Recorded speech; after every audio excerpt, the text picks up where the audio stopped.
Hey everyone, I'm Coach Samira. You're tuned into Love Advice TV, and today I'm here with the wonderful Coach Adrian. Thank you. It's my pleasure to do these videos Thanks with you. for being here today.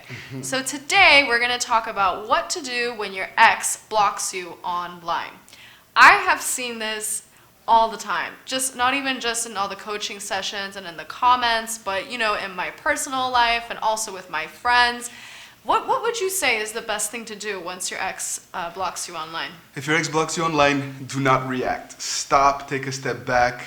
Do not reach out to them in any other way. It's usually a clear sign that you've either have been very, very needy and you have bombarded them with messages and outreach and they feel like they have no choice but to just tune you out.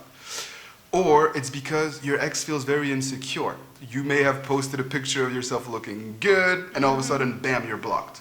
So I've seen these extremes, and either way, it doesn't mean that you will be blocked forever. I understand that being blocked online is traumatic because you're experiencing the breakup all over again for a lot of people. It's that same feeling of rejection. It's a disconnect. Yes, and it's hard because you feel powerless in some way, shape, or form, but you're not powerless, and we are here to tell you why. You're not powerless because I don't want your ex's behavior to validate what you do, how you feel, okay? Just because your ex blocked you online doesn't mean that you can't post, doesn't mean that you can't showcase and convey how amazing you've been doing, right? Yeah. What do you tell your clients when they've been blocked online and they're freaking out? I think when they start freaking out, it's like that's their automatic reaction. That's where they want to go. They're still experiencing that loss. It's like a grieving process. So, when they're experiencing that, it's hard. It's really hard to really stop, looking at their pictures, to stop watching their stories. But, I see it as a way that you can really take that time and that opportunity to focus on yourself. It makes no contact that much easier, I think, because then you're not talking to them as much, but you're still working on yourself. So you have that time and opportunity to improve your self-improvement. You're absolutely right. And I've seen people hit rock bottom and be forced into this process of personal transformation because they didn't have a choice anymore. They literally had no way to reach out to their significant other because they didn't live in the same city. They were blocked on the phone, blocked on WhatsApp, blocked online. It's like, well, I guess we got to do this personal transformation thing now. And so it can be a blessing because it forces you to focus on you. And I know that a lot of you know that you're not supposed to stalk, but you still do. And it triggers you. It makes you feel insecure. You feel like they've moved on, that they're happier because they're posting their highlight reels and online, and you're comparing this to how shitty you feel at the moment. And there's this disconnect that often occurs. So if your ex blocked you on social media or online, you can block them too, okay? And sometimes it gives you a feeling of control because this is an action that you have decided to undertake. So it doesn't matter if they've unblocked you or not, you have blocked them. You know that there's no communication platform possible, and you're focusing on you, just like Coach Samira said. A lot of you are there because you're too needy, and let's talk about that anymore.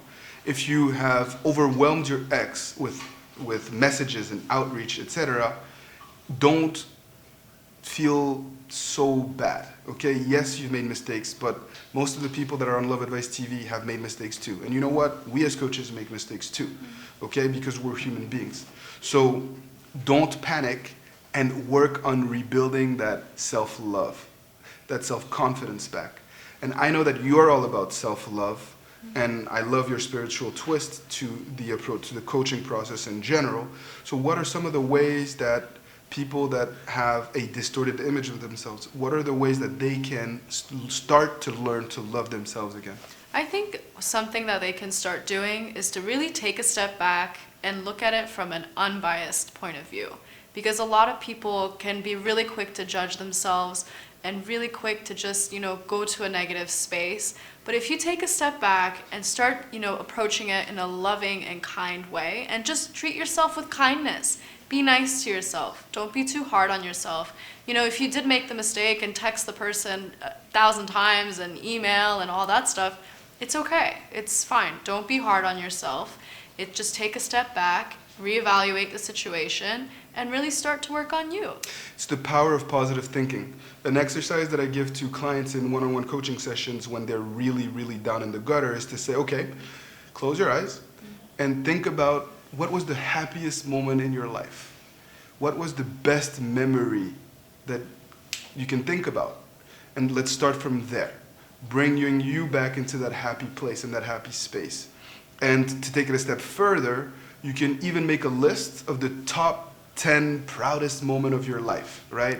And from top to bottom, what is the moment that you're most proud of or your best memory? Vacation, moment with your kids, with your friends, moment of success at work, whatever it may be. And then meditate on those successes one at a time when you're feeling low.